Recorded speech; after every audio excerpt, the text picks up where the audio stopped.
When Cyrus was crowned king of Persia, he made a great feast for all his subjects throughout the 127 provinces. The celebration lasted for days, filled with music, dancing, and grand feasts. When the festivities ended, Cyrus returned to his palace and fell into a deep sleep, only to be awakened by the voices of 3 young men standing guard outside his bedchamber. They were engaged in a heated debate about what was the strongest thing in the world. Their voices grew louder as they passionately argued, eventually waking the king. Instead of reprimanding them, Cyrus decided to listen in on their discussion. One of the men suggested, "Let us each write a sentence about what we believe to be the strongest thing and place it under the king's pillow. Tomorrow, the king and the 3 princes of Persia will judge which of our statements is the wisest. The winner shall receive great gifts and honors." They agreed and wrote down their thoughts. The first wrote, "Wine is the strongest." The second wrote, "The king is the strongest." The third wrote, "Above all, truth prevails." They placed their writings under the king's pillow and went back to their posts. The next day, in the grand judgment hall, King Cyrus sat with the princes and governors of the provinces. He summoned the 3 young men to justify their statements. The first young man, named Arash, stepped forward and declared, "O men, how strong is wine! It makes fools of even the greatest men. The mightiest king and the most ignorant child are equal under its influence. The sorrowful become joyful, and the poorest feel wealthy. Wine dulls memories, making quarrels and love affairs alike, as they are forgotten by mourning. If wine can do all this, is it not the strongest thing in the world?"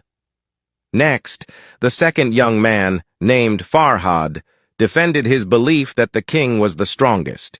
He spoke confidently, "The king is mightiest above all. When he commands men to war, they march. They cross lands and seas, destroy city walls, and conquer nations, bringing all the spoils back to the king. The farmer who tills the land must give a portion of his harvest as taxes to the king. Though he is just one man, his word can decide life or death, and all his subjects obey him. Does this not prove that the king is the mightiest?" Finally, the third young man, named Darius, spoke. "O king, great is truth, and stronger than all things. Wine is intoxicating, the king is powerful, but all men are fallible and mortal. Truth, however, endures forever. It is always strong and never defeated. Truth shows no favoritism and cannot be bribed. It upholds justice and righteousness. It is the foundation of strength, power, and majesty through all ages. Blessed be the God of truth." Upon hearing these words, the people in the hall erupted in a great shout. "Great is truth, and mightier than all things." King Cyrus, moved by the wisdom of Darius, said, "Ask of me whatever you desire, for you have proven yourself to be the wisest." Darius, humbled by the king's offer, responded, "O great king, I ask for nothing more than the freedom to continue speaking the truth without fear. Let truth be the guiding principle of our land, for only then can we ensure justice and prosperity for all." Cyrus, impressed by Darius's selflessness, granted his request. "From this day forward, let it be known that truth shall be upheld in our kingdom above all else. Darius, you shall be my advisor, guiding me with your wisdom and integrity. Truth is the strongest and most enduring force.